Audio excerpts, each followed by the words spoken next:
Dios los bendiga. Estamos en vivo. Me hacen muchas señas de atrás. Estamos en vivo desde Buenos Aires. Feliz año nuevo a todos. Esta es nuestra primera reunión del año, así que los felicito por estar acá. Realmente se merecen un gran aplauso. Bueno, esa. Voy a tener que predicar con el celular porque se me acabó la batería en la tablet. En realidad todavía anda, pero no me andaba el internet. Ahí está.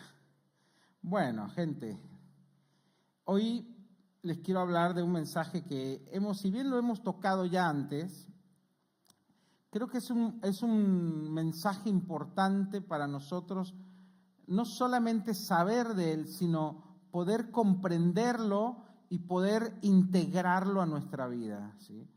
Es un principio fundamental para tener éxito en la vida.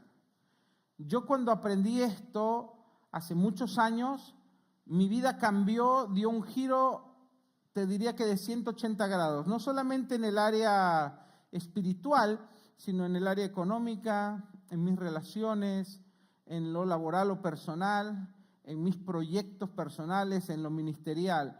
Todo se vio afectado por eso, pero requiere más de mí que de Dios. O sea, Dios va a hacer su parte si yo hago esta parte que nos corresponde.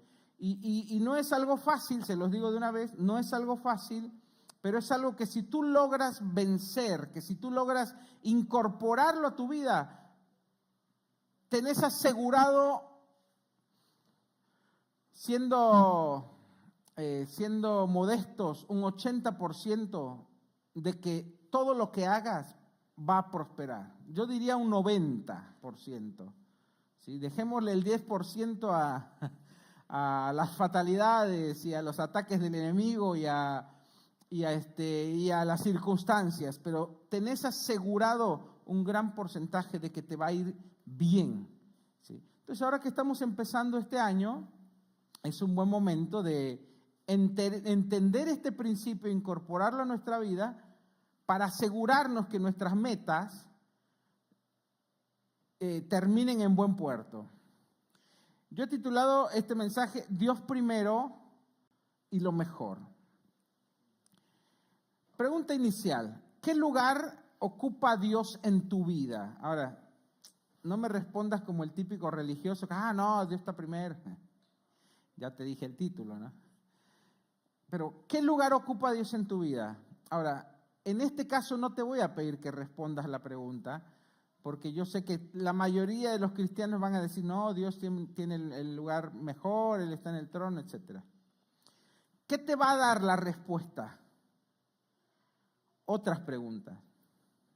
¿Cómo puedes saber qué lugar ocupa Dios en tu vida? Sabiendo, por ejemplo, cuál es tu primer pensamiento en el día. ¿Sí? Sabiendo qué lugar tiene Dios en tu horario. O cuánto de tu tiempo está dedicado a Él. ¿Sí? ¿Qué participación tiene Dios en tus proyectos? ¿Es solo alguien de quien esperas una ayudita cuando te va mal? ¿O es un socio activo que tiene mayoría de acciones en tu proyecto? O sea, que tiene la decisión final. ¿Qué lugar ocupa Él en eso? ¿Sí? ¿Qué lugar ocupa en tu corazón, en tus sentimientos y emociones? ¿Sí? ¿Qué está en primer lugar en tus emociones? ¿Qué es lo que te mueve? ¿Qué es lo que te emociona? ¿Qué es lo que te moviliza? ¿Sí? ¿Hacia dónde se inclina tu corazón? Todas estas preguntas te van a dejar ver, cuando tú las respondas, dónde realmente está Dios en tu vida. Si Él está en primer lugar, si Él está en segundo lugar, si Él está en tercer lugar, si está en el medio, está ya medio al final o directamente al final, a la cola de toda la lista. yo cuando leí esto, yo lo leí una vez en un libro, y cuando yo leí esto me di cuenta que a pesar de lo que yo pensaba, porque todos los cristianos pensamos que Dios está en primer lugar en nuestras vidas, es como que lo tenemos como una teoría, pero ya en la práctica, ¿sí? Cuando yo empecé a analizar mi vida en base a estas otras preguntas, ¿sí? ¿Cuánto ocupa de mi tiempo? ¿Sí? ¿Qué decisiones toma Dios en mis proyectos o en mis planes? ¿Sí? ¿Cuánto puede Él participar? ¿Él decide o decido yo? En mis emociones y sentimientos, ¿cuál es tu primer pensamiento del día? ¿Sí? Cuando te levantas, ¿qué es lo primero que haces? ¿Agarras el celu y miras tus redes? Sonaste. No es el primer lugar, Dios. Perdona que te lo diga así, pero para muchos es así. ¿Sí? Si tu primer pensamiento del día es, Señor, gracias por un día más, quiero estar contigo. O sea, tu primer pensamiento es Él, vas por buen camino. Podés saber que Dios ocupa el primer lugar y que le das lo mejor. Si no, no te sientas mal. Bueno, sentite mal, pues no te va a caer mal sentirte un poco mal a veces. Pero hay que hacer unos ajustes. Yo me sentí mal en un momento cuando yo empecé a responderme esto. Me di cuenta que Dios no ocupaba el primer lugar como yo creía o como yo decía. Entonces tuve que hacer algunos ajustes en mi vida, algún cambio de prioridades, ordenar un poco algunas cosas. Los que, por ejemplo, cuando te congregas, ¿sí? Esta parte me gustó, ¿sí? ¿Cuánto tiempo le dedicas a Dios? Pensá. Yo una vez esto no lo leí, una vez yo me puse a reflexionar. Nuestra vida, pongamos que tenemos ya ahora que estamos más modernos, que la vida llegue a 80 años, ¿no? Vamos a poner que llega a 100, ¿no? Que sos longevo, haces ejercicio, no te estresás, te alimentás bien, no comes comida procesada, te cuidás, 100 años tu vida. De esos 100 años, ¿sí? Nosotros un 4%, o sea, 25 años, la pasamos durmiendo. Porque si vos ves tu vida 24 horas, 8 horas duerme el promedio de las personas. Sí, algunos duermen 6. Es un tercio, perdón. No es un 25, es un 33%. O sea, 33 años la pasaste dormido de tu vida. Si vivís 100. Qué tremendo, ¿no? Lo sacás con tu día. ¿Sí? ¿Cuánto tiempo involucrás en ir al baño, bañarte, comer, desayunar? Si sacás, te lleva a ponerle 3 horas, ¿sí? 3, 4 horas. ¿Cuánto es, Alan? A ver, vamos, porcentaje. De 24 horas, 3 horas. Es más de un 10%, ¿sí? Un 15%, pongámosle. O sea, 15 años de mis 100 años de mi vida la pasé comiendo, bañándome y yendo a hacer caca. Horrible, ¿no? 15 años en el inodoro. Por eso hay que tener uno bueno, ¿viste? Los japoneses, por eso se invirtieron. Dicen, no, voy a estar 15 años acá. Me pongo uno que con lucecita. Bueno, ya me desvié el tema. El punto es que si tú analizas tu vida, el tiempo que le dedicamos a Dios es tan poco, ni siquiera llegan a ser, me parece, años, de nuestros 100 años. Pensá, de la semana, ¿cuántos días vas a la iglesia? Decís, uno, el que es fiel, el que es fiel para congregarse, si yo voy, por lo menos voy una vez por semana. Ahora, no vas 24 horas de esa semana, de ese día, estás 2 horas. Entonces son 2 horas de 7 días. 24 por 7, Alan, vamos, Alan, vamos. Alan, todos sacan la mente. Alan es casi un genio, ¿eh? Pasamos muy poco tiempo. Yo la otra vez me puse a hacer con calculadora todo y dije, soné. Qué poco tiempo de mi vida entera, ya por default, le voy a dedicar a Dios. O sea, me tendría que matar, estar 24/7 orando de rodillas, clamando. Obviamente no podemos hacer eso, pero por algo la Biblia dice orad sin cesar. Entonces, cuando vos empezás a andar en el Espíritu y dices, Dios, yo te quiero dar lo primero y lo mejor, empiezas a hacer cambios en tu vida. Entonces Dios está presente cuando vas en el colectivo, vas hablando con Él, cuando vas en el auto manejando. Yo trato de aprovechar el tiempo. Desde mi casa para acá tengo más o menos 45, una hora. Entonces ya si me pongo una prédica, o me pongo algún podcast cristiano, o pongo la Biblia audible, entonces aprovecho ese tiempo. Trato de darle más de mi tiempo a Dios, porque realmente descubrí que no le estoy dedicando mucho, pero no porque no le dedique, no quiera, sino que por nuestro estilo de vida, Dios ocupa un espacio muy pequeño. Entonces tenemos que hacer cambios. Por eso cuando una persona me dice, no, es que yo vas a la iglesia y va cada tanto. Yo digo, si yo me siento mal, que voy todas las veces que puedo a la iglesia, cuando esta persona descubra que le está dedicando ni el mínimo a Dios, se va a sentir muy mal, pero tal vez ya sea demasiado tarde. Entonces, este mensaje te va a hacer un poquito un ajuste de tuerca en tu cabeza, en tus valores, en tus prioridades, en qué inviertes tu tiempo.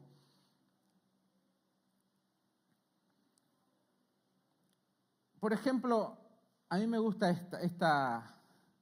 ¿Por qué los primeros cristianos decidieron empezar todos los domingos, empezarlo adorando a Dios, ¿no? O consagrar todo el día entero? No es casualidad que en todas las religiones cristianas o todas las iglesias o congregaciones que son cristianas tienen su reunión el domingo.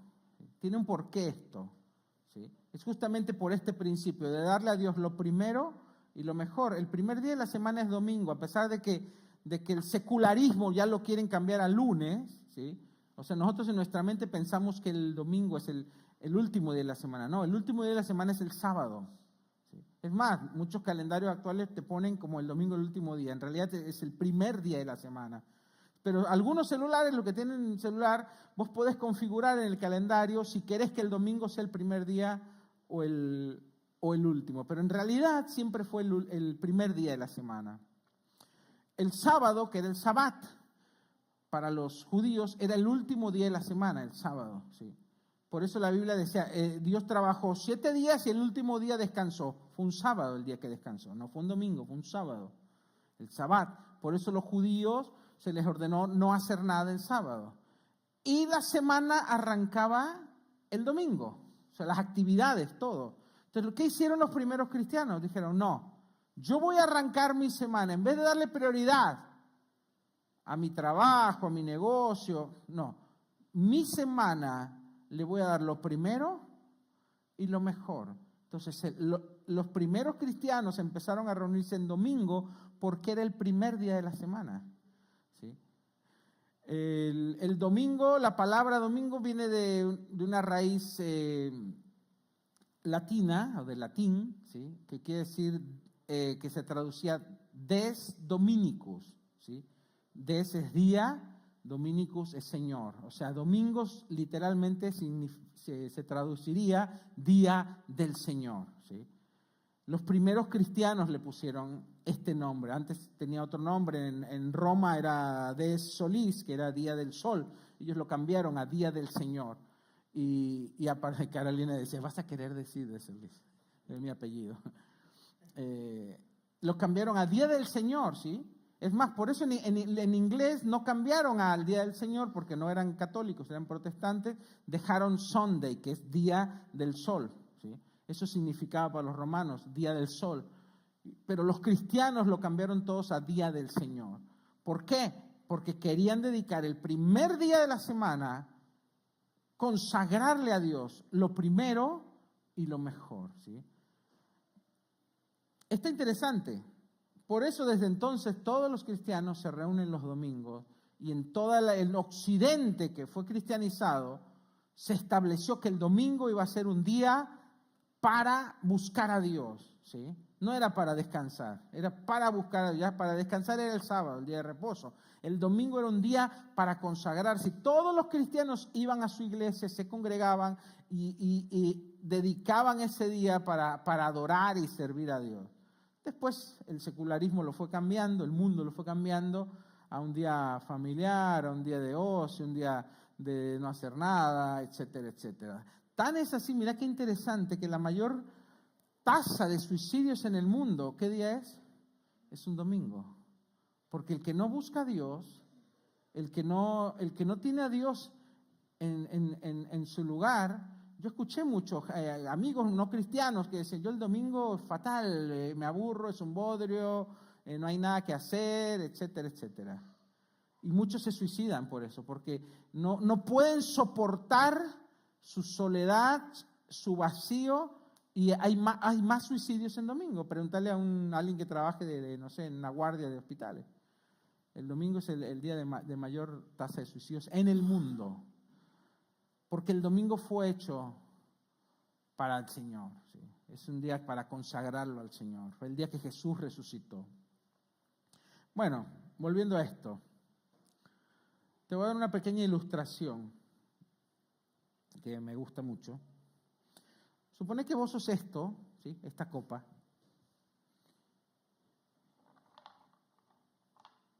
Si vos pones a Dios en primer lugar, este es Dios, en tu vida, queda lugar para lo demás, ¿sí? Tu familia, tu trabajo, tus proyectos personales, tus sueños, el ocio, etcétera. Pero si esto vos lo haces al revés, ¿sí? No lo voy a hacer ahora, te lo explico. Si vos primero pones todo lo demás y tratas de poner a Dios al final, no hay lugar para Él.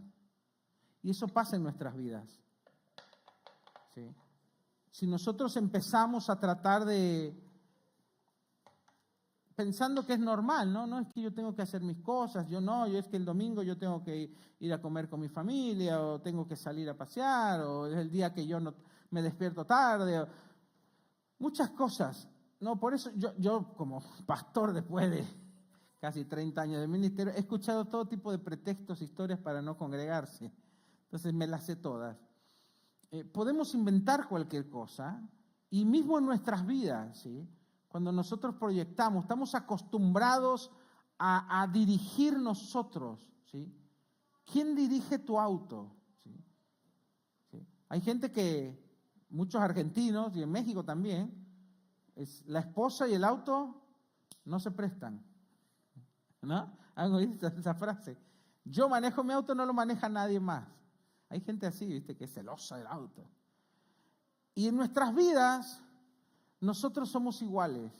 Yo voy al volante, yo manejo, yo decido cuándo me caso, con quién me caso, si dejo mi trabajo o no dejo mi trabajo, yo decido en qué gasto mi plata, yo decido en qué invierto mi tiempo, yo decido a dónde me voy de vacaciones. Así vive un mundano. Así vive alguien que no tiene a Dios. Pero la Biblia dice que nosotros tenemos que ser guiados por el Espíritu Santo. Pero tampoco nos obliga. La Biblia nos aconseja que cuando Dios ocupa un lugar importante, y el primer lugar, cuando Él está detrás del volante, Él decide. Entonces vos como copiloto le dices, ¿a dónde vamos, Señor? ¿Vamos hacia acá o no vamos a ir ahí? ¿Me meto en este proyecto o no? ¿Me meto con este muchacho o no? ¿Me caso con esta chica o no? ¿Me compro esta casa o no? Dice, estos son los hijos de Dios, los que son guiados por su Espíritu. Entonces, los que no son guiados por su Espíritu, no lo dice así la Biblia, pero dice, estos son los hijos de Dios, los que son guiados por su Espíritu. O sea, da por hecho de que si vos no sos guiado por el Espíritu Santo, o más bien lo vamos a suavizar más, porque yo diría los que no son guiados por el Espíritu Santo no son hijos de Dios, pero voy a suavizarlo. Dios espera que vos como hijo te dejes guiar por su Espíritu Santo. que Él tenga el primer lugar en tus decisiones, que Él vaya al volante, que Él decida qué haces con tu tiempo, qué haces con tu dinero, qué haces con tu vida, qué haces con tus proyectos, en qué te embarcas o en qué te metes o en qué no te metes. Ahora, seamos honestos. ¿Cuánto le estamos permitiendo al Señor que Él se involucre? La realidad es que la mayoría se acuerdan de Dios cuando tienen problemas en lo que se metieron.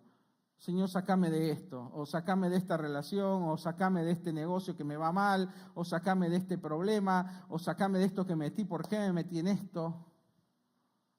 Porque no nos dejamos guiar, porque no le dimos el primer lugar, porque no lo consultamos. Mira lo que dice este versículo. Ay, 5% queda la batería. Se me perdió un segundito. Proverbios 3, 5 y 6, la versión NTV. Dice, confía en el Señor con todo tu corazón. No dependas de tu propio entendimiento. Busca su voluntad en todo lo que hagas y Él te mostrará cuál camino tomar. Confía en Él de todo tu corazón, pero no dependas de tu propio razón. No, es que a mí me convendría esta chica porque esta chica es linda, etcétera, o este chico tiene auto, tiene estudios y por ahí es un tiro al aire, pero vos no lo sabés. ¿Sí? O no, me voy a meter en este negocio y me voy a asociar con este porque este sabe mucho, este le va bien, pero este es mundano. ¿Quién lo guía? ¿Cómo sabes que tiene los mismos valores que vos? ¿Cómo sabes que no te va a estafar? Que no te va a, la palabra que dicen muchas, vulgarmente hablando, que no te va a arruinar. No podés saber. Pero si vos confías en el Señor, dice, si vos dependes no de tu entendimiento, sino de su consejo, dice, busca su voluntad en algunas cosas que hagas. No, en las cosas importantes que hagas. No dice así, dice, en todo lo que hagas. Y Él te mostrará cuál camino tomar. Yo me acuerdo que cuando yo estaba aprendiendo a dejarme guiar por el Espíritu Santo, yo me embalé, ¿viste? Yo soy así, cuando me meto algo lo trato de hacer bien. Me embalé y dije, listo, hasta la ropa que me pongo le voy a preguntar. Y a veces me estaba así frente al placar, diciendo, ¿qué me pongo, Señor? ¿Qué me pongo? Y hasta que el Espíritu Santo no me decía, dice, es una exageración, Noel. Sí, ahora yo le voy a decir que es una exageración. Pero en su momento el Espíritu Santo me llevó a ese nivel de dependencia para que yo aprendiera que aún en las cosas pequeñas tengo que aprender a escucharlo. Me acuerdo que cuando iba en el auto, a veces me prestaba el auto mamá para ir a la universidad y a veces yo tenía varios caminos y a veces yo le preguntaba al Espíritu Santo, ¿por dónde voy, Señor? Y iba manejando, a la izquierda, bueno, a la izquierda, vamos. ¿Sabes la cantidad de choques que me evité? Dices, qué pavada. Me evité muchos choques. La verdad, me evité, después vi las noticias, a la misma hora que yo tenía que pasar, me había desviado y evité o tráfico o evité choques. A ese grado se quiere meter Dios. La Biblia dice, ninguno de vuestros cabellos de vuestra cabeza cae al piso sin que Dios lo sepa. A ese grado Dios está de involucrado en tu vida. Dice, todos los cabellos de vuestra cabeza están contados. A ese nivel de detalle se mete Dios en tu vida. Dice, aún no está la palabra en tu boca, he aquí, yo la conozco, dice el Señor. Entonces no pienses que a Dios no le interesa, que solo Él quiere saber cuando vas a hacer un negocio o decisiones importantes. No, Dios quiere estar presente en todo. Por eso dice acá, busca su voluntad en todo lo que hagas y Él te mostrará el camino que debes tomar. En todo. Entonces, el nivel que vos le permites a Dios involucrarse en tu vida, ese es el nivel que tienes asegurado éxito. Es así. Si vos lo dejas entrar solo en las decisiones importantes, 10% de tus decisiones, bueno, en ese 10% vos tenés seguro, si te dejaste guiar por Dios, que eso va a ir bien. Ahora el otro 90%. Entonces, al nivel que vos permitas que Dios se involucre, ese es el nivel en que tienes asegurado el éxito. Por eso te dije, si este principio vos lo aprendes bien y lo incorporás a tu vida, tu vida puede dar un giro de 180 grados. Antes de actuar debemos buscar su consejo. Es lo único que me asegura el éxito y un buen fin en todo lo que yo haga o todo lo que emprenda. Punto número 2. Dios quiere recibir lo primero de tu tiempo, lo primero de tus recursos, lo mejor de ti. Éxodo 23, 19 dice, por eso nosotros le damos al Señor nuestras primicias. Hay mucha gente, yo la verdad me sorprende la cantidad de personas, no mundanos, no hablemos de mundanos, de cristianos, que todavía no han entendido lo que es darle a Dios lo primero y lo mejor, que no han entendido de qué se trata el diezmo, por ejemplo. El diezmo es un tema polémico para los del mundo, ya, vamos a ponerlo de costado, pero también para muchos cristianos. ¿Por qué? Yo sé por qué, pero no lo voy a decir. No es los errores que han cometido unos cuantos. Yo como pastor he conocido a muchos pastores en México, en Argentina, y yo te voy a decir la verdad, hay muchos buenos pastores y hay algunos chantas. Como en todo. El problema no son los chantas, de por qué muchos no diezman. Vos le podés poner todos buenos y no van a diezmar igual. Porque el problema no es, cuando yo no diezmo, yo me di cuenta porque yo mucho tiempo no diezmaba. No es un problema de la iglesia donde voy, ni es un problema del pastor que me predica. Es un problema que yo tengo en mi corazón con el dinero. Porque yo no soy libre para dar. Porque el dinero ocupa un lugar importante en mi vida. Y todavía me domina, me posee. Tanto así que Jesús dijo, no se puede servir a Dios y a las riquezas. La palabra en griego que Jesús usó fue mamón. ¿Sí? Lo tradujeron los traductores como riquezas, pero dice, no se puede servir a Dios y a Mamón. ¿Quién era Mamón? Era el dios del dinero. Era una deidad que enriquecía. ¿Sí? Un dios pagano. ¿Sí? Todos los que adoraban a Mamón y todos los que seguían a Mamón y le ofrecían sacrificios y lo querían, era porque les encantaba la plata. Entonces, cuando tenemos una mala actitud frente al dinero, estamos en peligro de ser víctimas fácil de cualquier entidad espiritual que nos pueda controlar. Dice, ¿pero dónde sacas eso, Noel? La Biblia. La Biblia dice que la raíz de todos los males, pornografía, idolatría, todos los vicios, las drogas, todos los males, su raíz es el amor al dinero. Eso dice la Biblia, no lo digo yo. Qué tremendo. Entonces, cuando tú busques una maldad, algo malo, si tú tienes discernimiento espiritual, tú vas a poder irlo atando y vas a llegar a la raíz y siempre va a ser el amor al dinero. Siempre. Eso dice la Biblia. Todos los males tienen una sola raíz. El amor al dinero. De ahí que cuando Dios nos pide a nosotros tener una postura correcta frente al dinero, esto es ser libres del poder de Mamón, ¿qué empieza Dios pidiéndonos? Dad y se os dará, que le demos a Él nuestros diezmos y ofrendas. Yo eso no lo entendía y me parece como un invento, ¿viste? Como bueno, era algo del Antiguo Testamento. No era del Antiguo Testamento, fue previo al Antiguo Testamento. Lo primero que hizo Abraham, lo primero que hizo Jacob. Ellos no estaban bajo la ley. Ellos podían hablar directamente con Dios. Tan así que en el Nuevo Testamento dice que cuando Abraham le dio su diezmo a Melquisedec, era en realidad el pueblo de Israel dándole su diezmo a Jesús. Que Jesús es un sacerdote. Melquisedec era un sacerdote que no era del pueblo de Israel, era un sacerdote que no tenía principio ni fin, era un sacerdote y rey de Salem. La ciudad Salem quiere decir paz.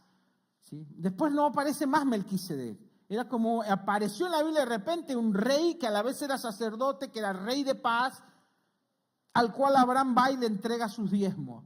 Y en Hebreos explica el autor de Hebreos que en realidad ese rey podría haber sido una figura de Jesucristo, donde el pueblo de Israel le presentaba a Jesús no al sacerdocio de Aarón, porque ese era el de la ley, sino al sacerdocio de Jesús. ¿Sí? Para los que les gusta decir que el diezmo no es del Nuevo Testamento.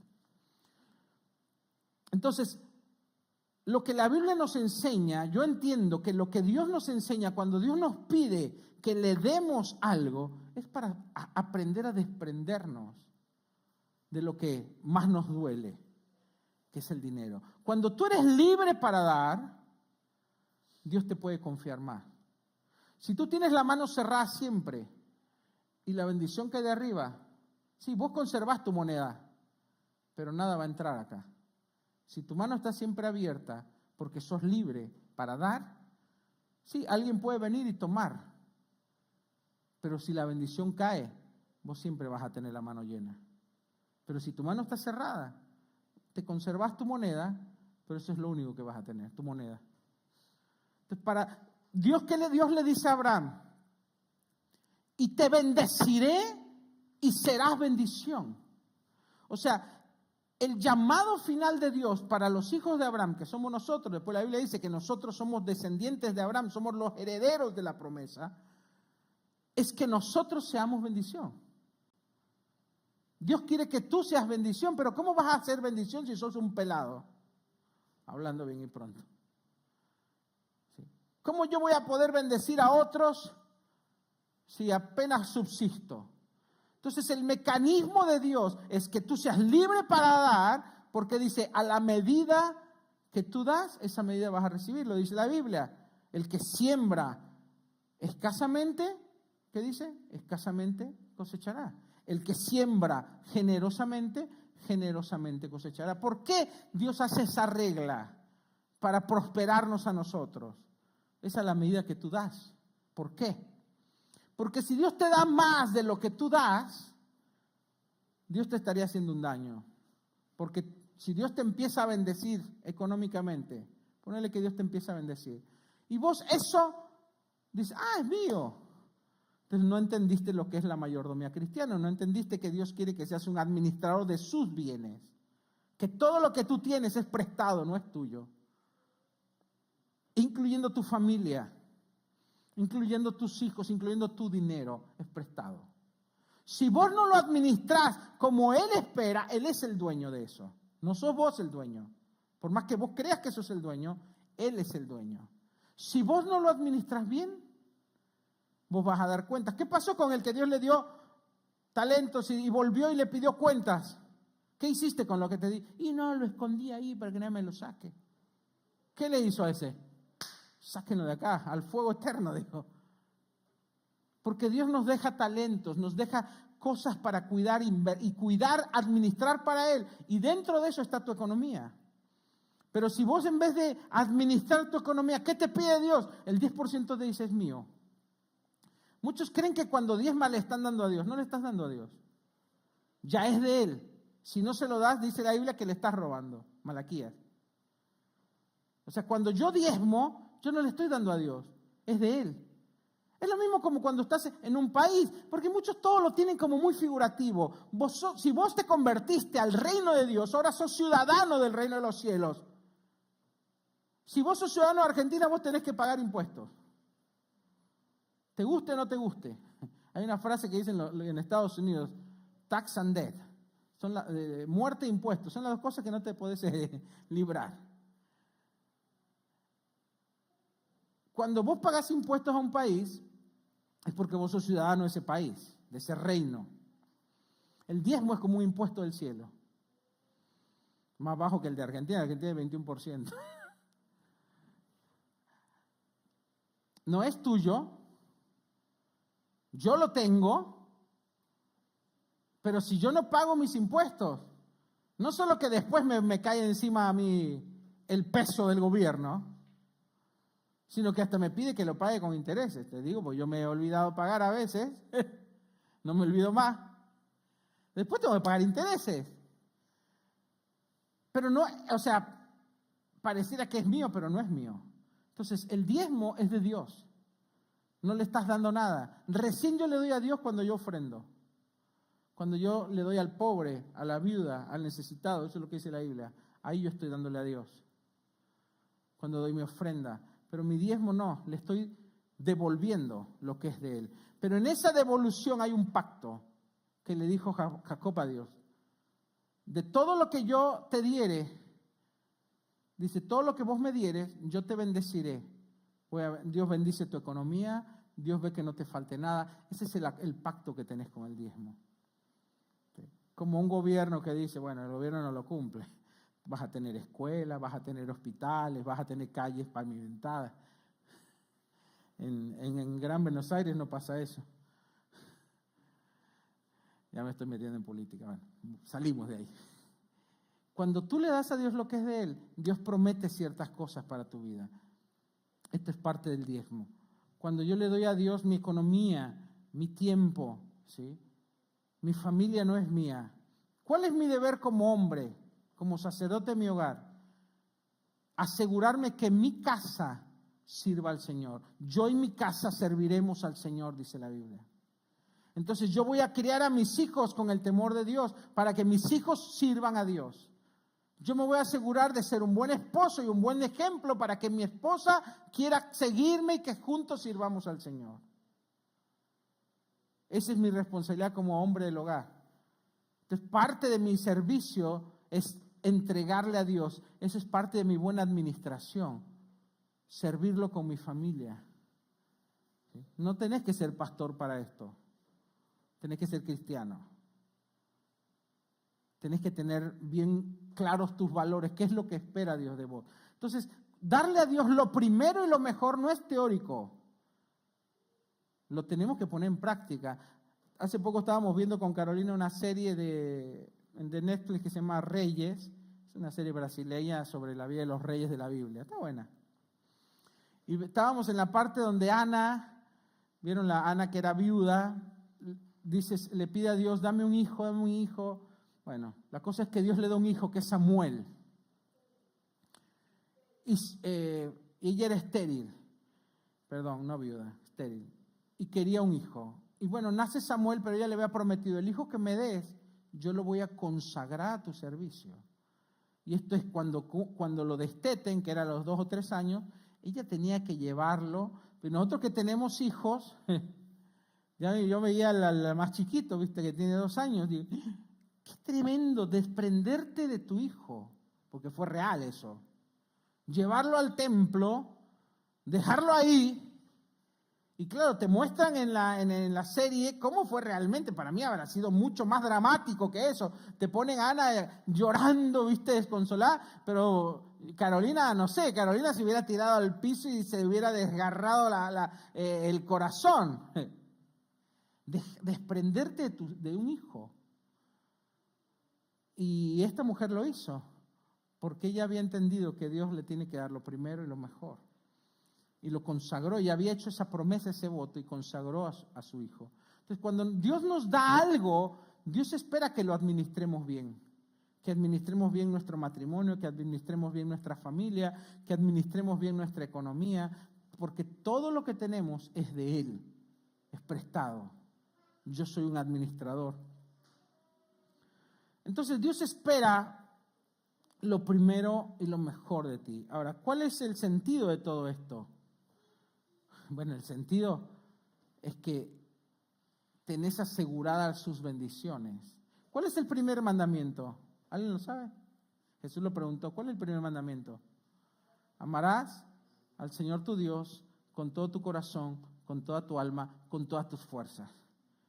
Y dice, ese es el primer y más grande mandamiento. Y toda la ley, los profetas, toda la Biblia, la podés resumir en ese mandamiento y en el segundo, que es amarás a tu prójimo como a ti mismo. En esos dos mandamientos se encapsula toda la Biblia. Los 66 libros de la Biblia y todos los versículos se encapsulan en: amarás al Señor tu Dios con todo tu corazón, con toda tu alma, con toda tu fuerza. No es otra cosa que poner a Dios primero y darle lo mejor. Ahí se resume. Por eso el principio de darle a Dios lo primero y lo mejor tiene que ver con el más grande mandamiento. Porque si amar lo dejamos como etéreo, ¿viste? Como algo abstracto. Ay, si yo amo a Dios, ay, no sabes cómo lloro cuando canto. Vos sos emocional. No te digo que está mal, que también lloro. Pero eso no es amar a Dios. ¿Qué dijo Jesús? Si me amáis, guardad mis mandamientos. Eso le dijo Jesús. Si me amáis, guardad mis mandamientos. Entonces, el amor tiene que mostrarse tangible en cómo vivo, cuáles son mis valores, qué va primero, cuáles son mis principios. Si yo no puedo poner a Dios el primer día de la semana, dedicárselo un ratito, 2 horas, olvídate de lo demás. Olvídate de lo demás. Por eso mucha gente a veces no entiende por qué es importante congregarse, porque yo estoy venciendo, estoy conquistando parte de mi tiempo, estoy conquistando, estoy poniendo un precedente, estoy estableciendo un principio y un valor. Hay mucha gente que dice: yo soy de principios, yo soy de valores. ¿Cuáles son tus valores y tus principios? Yo tengo principios. Hoy falleció un tío de mi esposa. Normalmente nosotros estaríamos ahí en su casa. Pero uno de mis principios es: yo no voy a faltar a la casa de Dios. Es un principio, es un valor de nuestra familia. Por nada. Aunque me juegue en contra.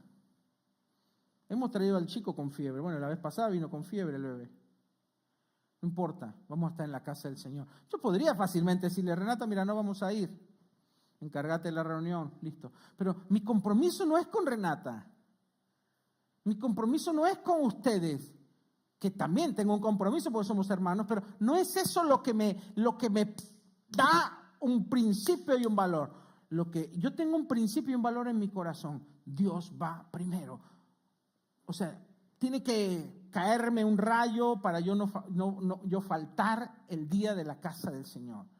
No dejo que... Entonces el diablo ya ni se mete conmigo. Cuando yo era más nuevo, sí, ¿viste?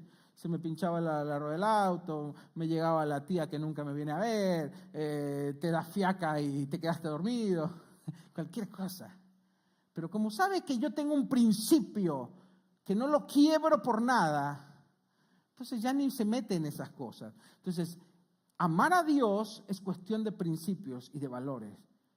Entonces, a veces nosotros decimos que tenemos ciertos valores y principios y códigos, pero la realidad es que no los tenemos. Un valor, un principio, un código de conducta es algo que te guía en cómo manejarte ante ciertas circunstancias. Cuando yo no tengo los principios bien arraigados y bien cimentados, pues viene el diablo, me hace una jugadita así, viste, como los juegos esos que te que te mueven los vasitos con así, me hace así y ¡pop! Me distrajo, me desvió. Cuando tus principios son firmes y profundos, el diablo no se puede meter con vos. Y eso determina cómo se maneja Dios contigo. ¿Qué dice Malaquías? Abriré las ventanas de los cielos. ¿Viste los dibujitos que anda la nube oscura sobre uno en los dibujos de antes? ¿Viste que andaba la nubecita sobre, no sé, sobre el coyote y le llovía solo a él? Y hay otros que tienen su nube de bendición. Esa es la mano, dice la Biblia: abriré las ventanas de los cielos y derramaré sobre vosotros bendición hasta que sobreabunde. Y dice, no solo eso, te voy a proteger de la plaga, de la oruga, de todo aquello que te roba y te mina y te quiere dañar tu cosecha, lo que has producido. O sea, te protege, te bendice hasta que sobreabunde. Esas son las bendiciones para el que cumple lo que le espera. O sea, la Biblia, toda la Biblia es condicional. Todas las promesas de la Biblia. Como los principios de la física, a toda acción le corresponde una reacción. Vos accionás de esta manera, vas a tener esta reacción de parte de Dios. Así funciona el mundo espiritual. Ponte de pie en tu lugar.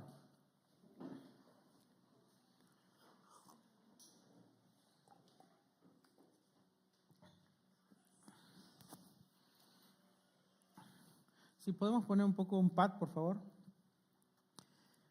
Estamos empezando, esta nuestra primera reunión del año. Nosotros podemos determinar cómo va a ser este año. No porque seamos magos o todopoderosos, pero podemos accionar ciertas palancas espirituales, aplicar ciertos principios. Yo te invito a que reflexiones sobre este tema. Es más, te desafío a que vuelvas a escuchar este mensaje online, está en las redes, y que lo reflexiones, que lo medites, y que pienses cómo puedo incorporar esto a mi vida, qué ajustes tengo que hacer en mis prioridades, qué cosas tengo que cambiar. Nosotros todos los principios de año, en la primera reunión del año, le damos a Dios nuestras primicias. Esto no es obligatorio, es algo el que quiera hacerlo y el que no lo hace. Desde la antigüedad, Dios le dice a Israel: lleva a la casa del Señor tu Dios lo mejor de tu primer cosecha. Esto está en Éxodo 23, 19. Dice: cuando recojas las cosechas, lleva a la casa del Señor tu Dios lo mejor de la primer cosecha. ¿Qué era? Simple. Cuando, no sé, Israel tenía sus viñedos o tenía sus manzanos, cualquier judío, sembraban y esperaban una buena cosecha. Cuando empezaban a aparecer los primeros frutos, ¿sí?, que ya estaban siempre en la cosecha, no es que todo madura a la vez, no. Hay algunos que maduran un poco antes, los que son de campo saben. Eso lo tomaban el pueblo de Israel, los primeros frutos, y lo llevaban al templo. Ellos no sabían cómo iba a venir el resto. Por ahí se arruinaba, a veces las plantas se bichan, o hay granizo, o hay helada, cualquier cosa te lo puede arruinar. Pero ellos confiaban en que al darle a Dios sus primicias, toda su cosecha iba a ser abundante. Era un acto de fe apostando a un futuro donde Dios intervenía sobre lo que estabas esperando. Eso era la primicia. Entonces el concepto de primicia es darle a Dios lo primero y darle a Dios lo mejor. ¿Sí? Lo mismo cuando daban sus ofrendas. ¿Sí? Dice, tomaban un cordero y no podían darle, no sé, el visco, el que nació con la pata rota. No, tenía que ser perfecto. Eso quería darle a Dios lo mejor. ¿Sí? Y las primicias era darle a Dios lo primero. Por eso cuando dice Jesús, Juan lo vio, dice: aquí el Cordero de Dios. Tenía que ser perfecto, tenía que ser sin pecado. Si no, Jesús no podría haber ido al sacrificio en la cruz. Pero Jesús no pecó, por eso fue tentado, porque Él tenía que llegar invicto, sin pecado a la cruz, como el sacrificio por nosotros, porque tenía que ser perfecto. Entonces, siempre desde el Antiguo Testamento, desde antes, Dios ya le enseñó al pueblo de Israel darle lo primero y lo mejor, como un acto de fe para esperar una gran cosecha. Entonces nosotros todos los años le damos a Dios nuestras primicias, ¿sí?, voluntariamente, quien quiere hacerlo, como un acto de fe. Yo te digo, desde que llevamos años haciéndolo, nunca nos faltó. Yo en mi casa estoy hablando, no te hablo de los demás. Nunca nos fue mal. Tuvimos momentos de prueba, sí, pero la verdad, Dios nunca nos dejó nuestra economía. Entonces yo te animo, hoy vamos a dar nuestras primicias, no vamos a darlo físicamente, ¿sí?, probablemente el próximo domingo, pero hoy vamos a hacer una promesa cada uno, ¿sí? Lucía va a pasar, ¿Cómo vamos a hacer esto, Rey? Bueno, Renata va a dejar acá adelante unos sobres. Quien quiera hacer con Dios un pacto de fe, de decir, Señor, yo quiero que este año, yo creo que me va a ir así, así, así, te doy esta primicia, esta ofrenda, ¿sí?, como un primer fruto de mi cosecha, de lo que yo espero cosechar. Es un acto de fe. Si no tenés fe, ni lo hagas. Si vos decís, nada, un verso, no lo hagas. Pero si tenés fe, si sabés cómo funciona el mundo espiritual, si sabés cómo funciona Dios, es una buena oportunidad para hacerlo. Para los que nos están viendo en casa, con esto concluimos nuestra reunión. Los invitamos a visitarnos, y los que están en otro país, envíenos sus saludos y sus peticiones de oración. Los de acá de casa nos quedamos para orar por nuestras primicias. Lucía va a pasar un sobre a cada uno, si me das uno, por favor. Adentro tiene un papel donde vos podés poner tu nombre y una fecha y lo que le das a Dios de primicia o lo que te comprometés a darle a Dios. Esto después, si querés, te lo llevas. ¿Sí? ¿Se entiende, no? No es que después te va a dar alguien a andar buscando. No, mirá, vos acá, pues olvídate. No hacemos eso. Es algo entre tú y Dios.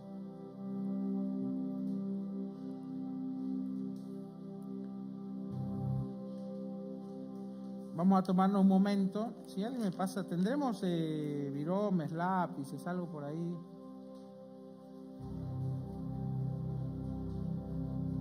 O ya casi nadie usa viromes.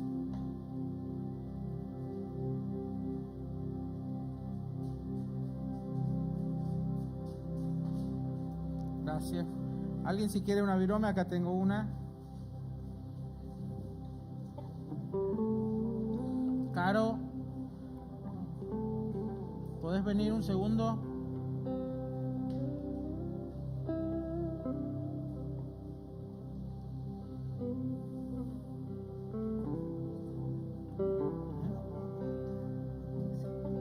Tenés que entrar a Safari y lo cortás desde ahí. Lo volvés a apagar y prendés. Bueno, ahora. Desenchufá el internet de atrás de la compu. Sí.